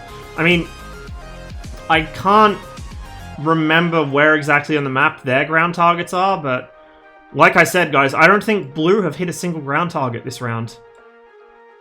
What is the landing flaps hack? So it's, I mean, it's not a hack, but it's something you would not do in the real plane unless you wanted to get yelled at.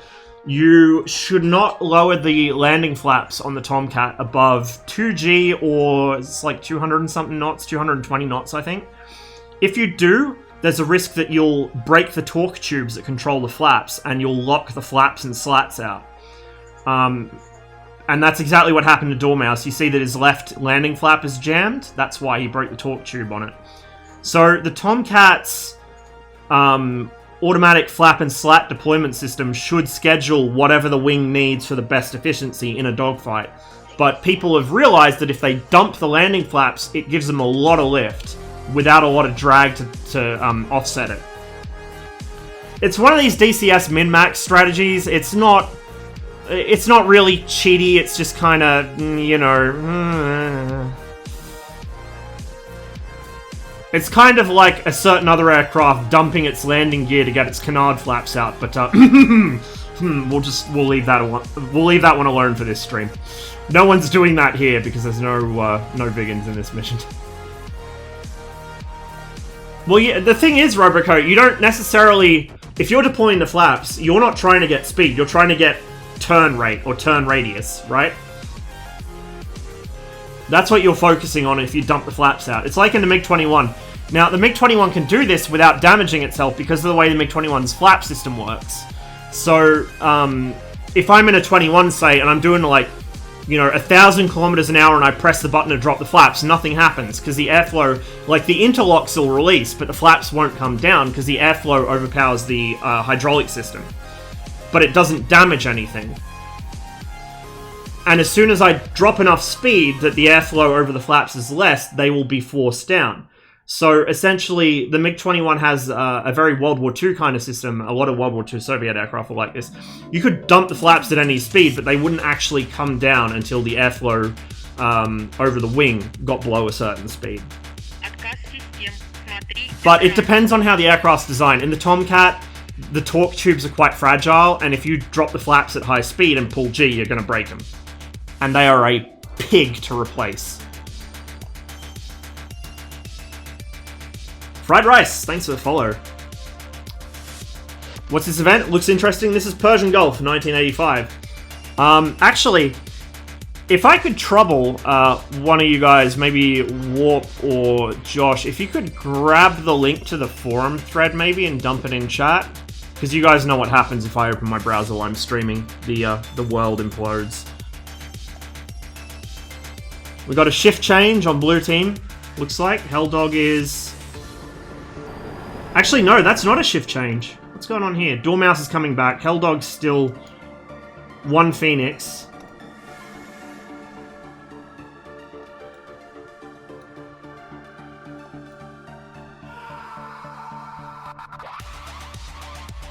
Always blame the Rio. That is a good strategy.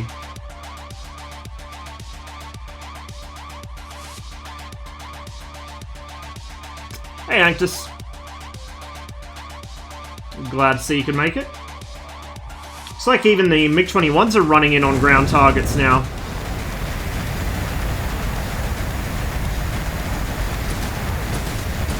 Oh! The guns!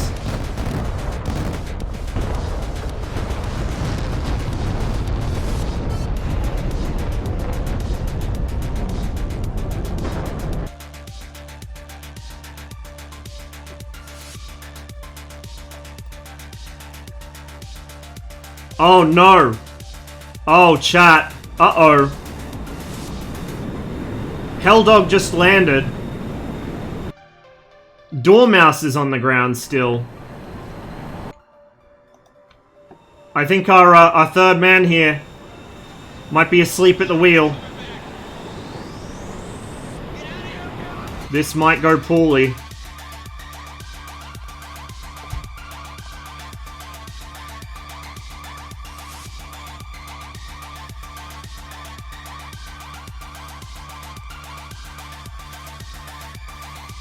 Josh, I can only deliver so many explosions. Blue are down to 3 Tomcats.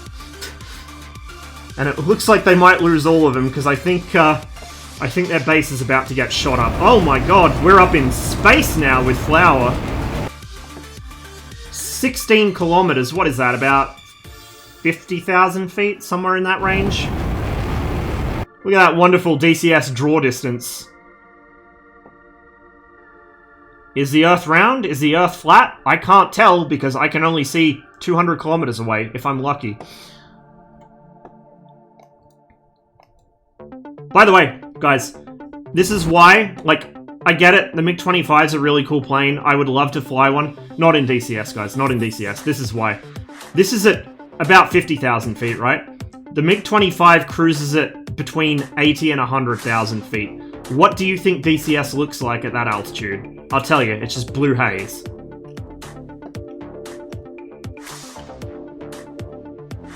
Flower is almost directly overhead. Bunder, he is directly overhead, Bunderabus. Uh-oh. Uh-oh. Will we see him assert dominance here? I don't know what the rules of the tournament are pertaining to engaging aircraft on the ground, but I tell you, if it was me, guys, if it was me, I'd be running down that flight line, shooting them up, and then landing on their runway. You've got to assert dominance. Maybe he's running reconnaissance. He can see there's 2 on the parking area. Alpha Whiskey is doing a scramble here, but I tell you guys, I don't think this is going to work out well for him. I really don't know if this is going to work out well for him. He's getting sandwiched here. Flower behind and above. Kazansky coming in also above, but from in front. Oh dear, chat. What defenses do the base have? None, from the looks of it. I'm not sure, but it looks like not enough. Oh, no. There we go. I stand corrected. There's some SAMs. Oh.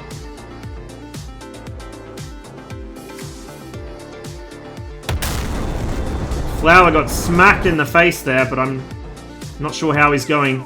There's a Tor down there. That's what it is. Is he taking any damage? Doesn't look like it. I don't see any holes. Must have fused just far enough behind him. I guess he's moving pretty quick. Oh. Uh-oh. We got an R-27 out.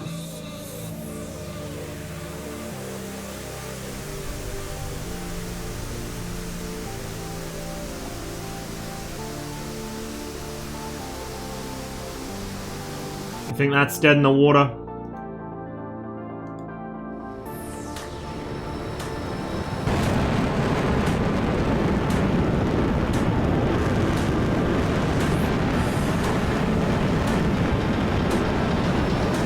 There goes the Phoenix. ACM mode, baby.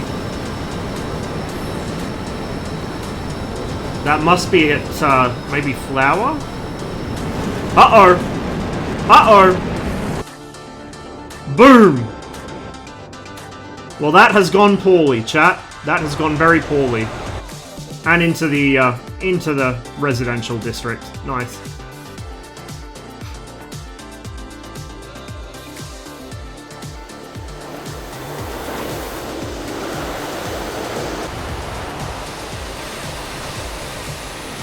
Looks like Seal made it home safe.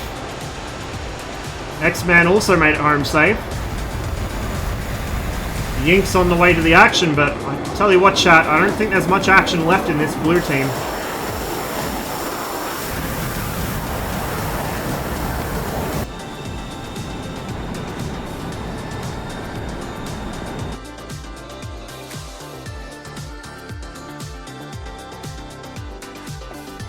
I wonder if Hellmouse is, oh sorry, Dormouse. Hellmouse, where'd I get that from? Wonder if Dormouse is, spawned in a new aircraft or repaired this one?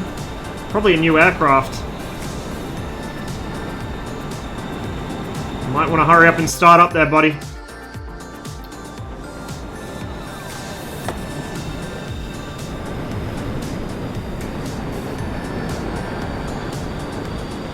I would not even bother with the INS. I would just get in the air because, oh, this is not something you want to have hanging around your base.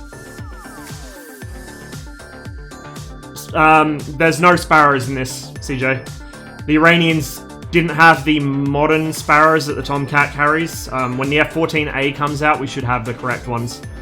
As well as that, Iranian Sparrows were very limited in number, and I think they mostly used them for their F-4s. Let it rip. Oh, it is well and truly ripped, Trip. I think, Blue Team are... Whoops. Excuse me. I think Blue Team are on their last gasp here.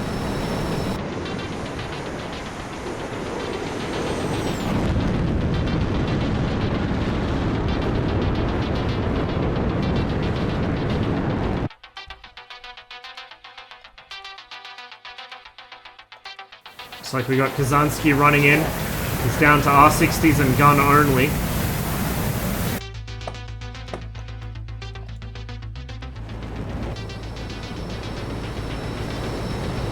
Looks like both F-14's going to be airborne as Helldog lines up. Tell you what, he's right on time with it because it looks like Kazansky might even come in for a strafe on him. Trying to screen himself from the Taurs.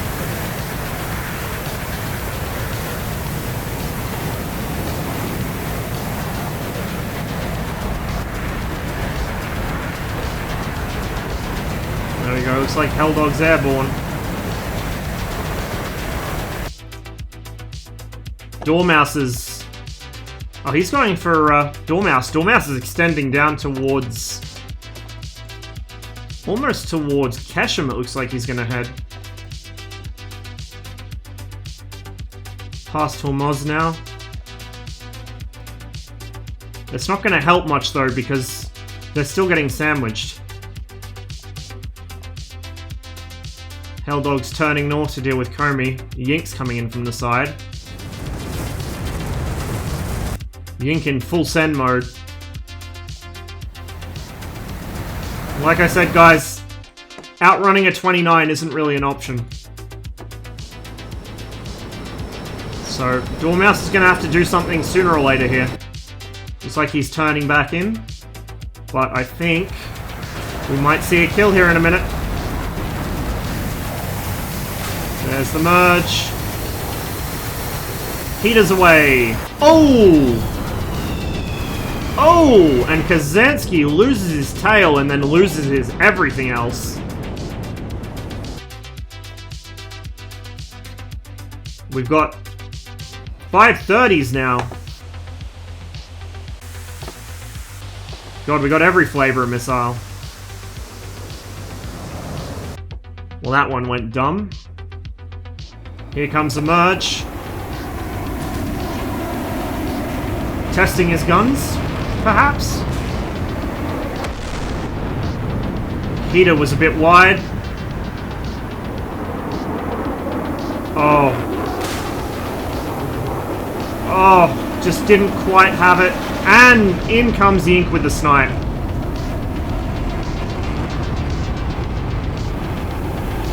Comey is extremely low on speed here. On the edge of a stall, but he gets the nose around. And that's that. Dormouse coming in for the kill on Yink. Try and figure out which direction to point the camera. There we are. Another heater away. Oh no, Yink, look out! Boom. Well, that was pretty definite. I think they'll be sending Yink home in a paper bag.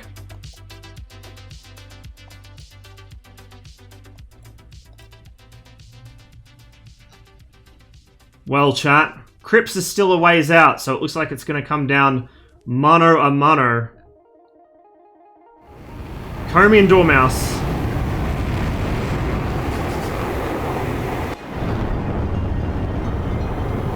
A little bit of DCS happening here.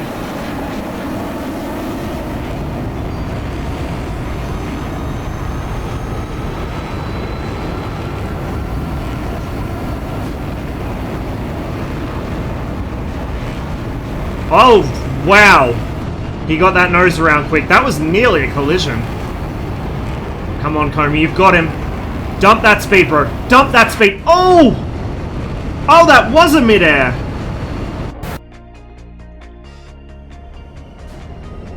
I think he's lost his engines. Yep. Oh my god. Well, how's that? How's that for a finisher? I was gonna say, guillotine steel not strong enough for America. But apparently it was. It seems to have taken out his engine somehow. Well, ladies and gentlemen, that appears to be it for Blue Team. As Crips and Bleach roll in to find Bunder a bus, uninhabited, and we still have Yink on his second life, I think. So he survived up until now. And all three Su-25s getting ready for another sortie. I think that's it, guys. I think Blue are out of planes and out of lives. Oh, no, no. Oh, I stand corrected. Dormouse is on life number 2. Maybe not. Catshite1. Thanks for the follow.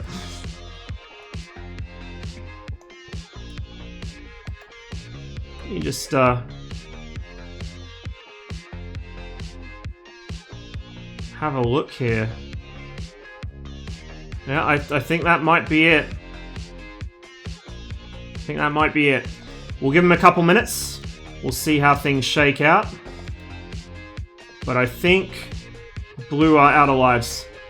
So I think, yet again, this is a victory for Red. I believe they won the last round as well. This is round 3.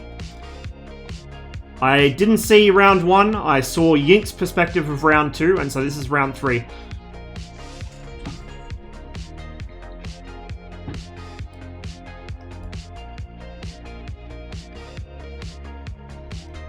I gotta say, guys, when you get into a close-in merge with a Tomcat in the Mirage, you want to be very careful.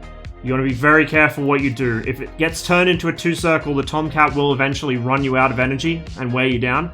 So if you can force him to stay in a 1-circle and force him into scissors, you generally come out on top, but you've got to manage your speed carefully. You've got to have those air brakes ready to go. You've got to just dump the speed, get in behind him, and go for the snapshot. Let's see, both the MiG-21 and the Mirage pilot's best friend is just dumping his speed, ripping the nose around with that low-speed nose authority, and going for the high-deflection snapshot.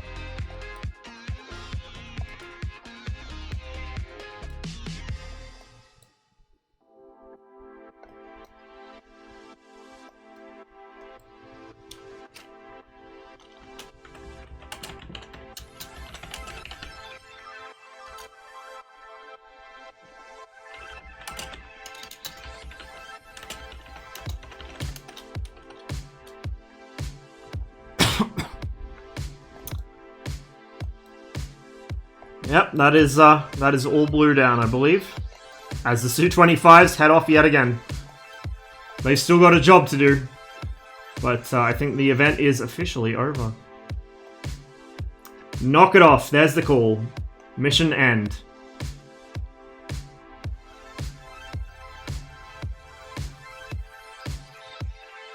I think we'll hang around for the debrief, guys.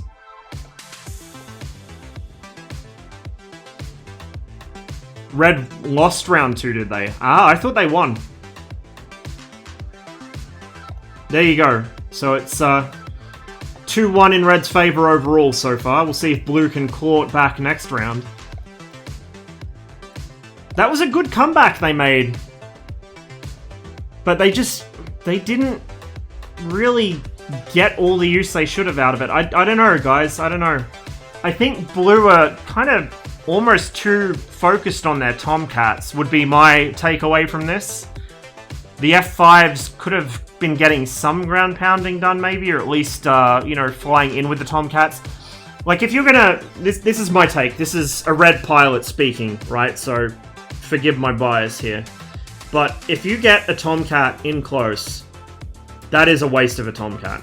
You do not want to be doing that with the F-14s. Like, I know you want to do the cool Top Gun shit. I get it. The Tomcat is very competent as a close-in gunfighter, but you cannot afford to play the close-in game against a MiG-29 or a MiG-21 or a Mirage.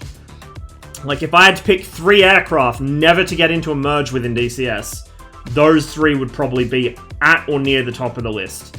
They're all superb turn fighters. In the case of the MiG-29 and the Mirage, they have phenomenal acceleration as well. The MiG-21s is okay, but not quite as good as the F-14s. Like, you really can't afford to get the F-14s in close. They're too valuable. You got to keep the 14s back and get the F-5s into the mix. You know, use the 14s at range to try and make spacing shots. Keep the Red guys on the defensive. If they see that smoke trail, they see a Phoenix coming, they have to notch it. They have to do something about that Phoenix right away. So if you can just keep a steady stream of Phoenixes coming, the Tomcats don't need to merge with them. You can push the F5s in to clean them up while they're trying to deal with the Phoenixes. But as long as you keep the F5s in back, they're not really getting work done, you know? They're really not getting work done. You gotta push those F5s in. I mean, I know it's dirty work, guys. You gotta get the blood on your hands. You gotta push the F5s in, get in close, let them do what they're best at, which is guns against the MiG-21s, and use the Tomcats to put some pressure on the Mirages and the 29s to keep them out of that fight. You know, if the F5 gets a drop on a MiG-21, it has good odds of killing it. Whereas if the MiG-21 gets a drop on the F5, the 21 almost always wins. Griffin Spectre, Tier 2 sub, man. Thank you very much. For those who maybe haven't been here before, I don't usually present stuff like this. This is my first time doing it, and I think I might try and do it more often. It's a lot of fun. I usually fly Red myself. I'm a Cold War kind of guy. I do occasionally fly the more modern stuff, but my main module is the MiG-21. So if you want to see MiG-21 gameplay, this is... if Yink isn't streaming it, you'll probably find me streaming it. Crips, thanks for the follow, and 5 gift subs from an anonymous user. Thank you very much.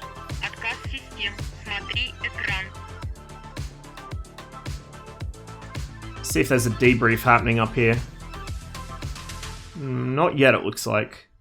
Just keeping half an eye on TeamSpeak. I want to get in on this and see what everyone has to say. They might be doing by team debriefs, perhaps. Or perhaps not, it looks like all the blue guys have jumped out.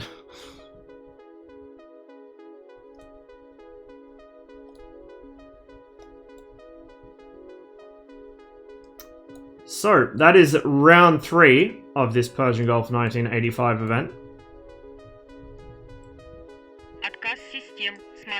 A pretty conclusive victory for Red. It did look, like I said, it did look like Blue was going to seize the initiative back for a minute there, but, you know, if you catch the ball and you fumble it right after it, it kind of, you know, it's not the catch that counts, it's the follow-through. Speaking like an infantryman? I mean, I wonder why that might be. Triangle grows larger. Yep. This is a Triangle Gang appreciation station. If it has triangular wings, I'm into it. Well, guys, I was kind of hoping we could sneak in for a debrief, but it looks like Blue Team have mostly jumped out of the team speak. I think Red are doing their own debrief.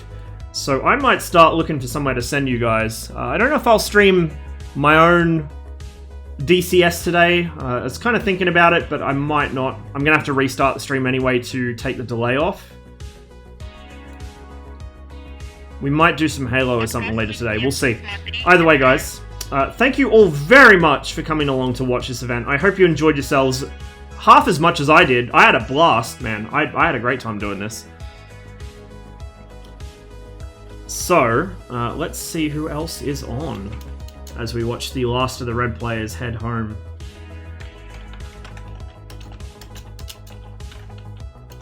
Like I said earlier as well, guys, I might start joining some of these too. My main concern has been, well, twofold. It's whether I'm awake, and then it's whether my ping will let me into the server. I am streaming from Australia, the arse end of the world, quite literally. But as long as my net's stable, I mean, it seems okay in here. It should be good. I have participated in a grand total of 1 organised event to date, which was the Fight for Honor tournament. Had a great time in that. Yink is streaming, but I don't know if he's going to keep going after this event. So if you guys want to see Yink's perspective, go back and check out his VOD while it's up. Ah, Bullet's on. Send you his way, I think.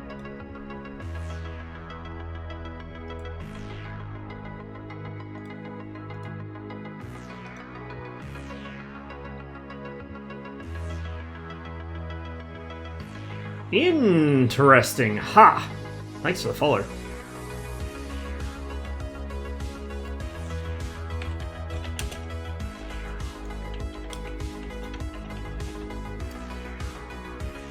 Alright, guys. Once again, thank you for stopping by. Thanks for all the follows and for the subs. And I'm going to send you guys along to Bullet. I'll most likely, we'll see if I do like a Halo stream or something later today, but DCS for me, most likely 2-3 days from now. I need a bit of a break.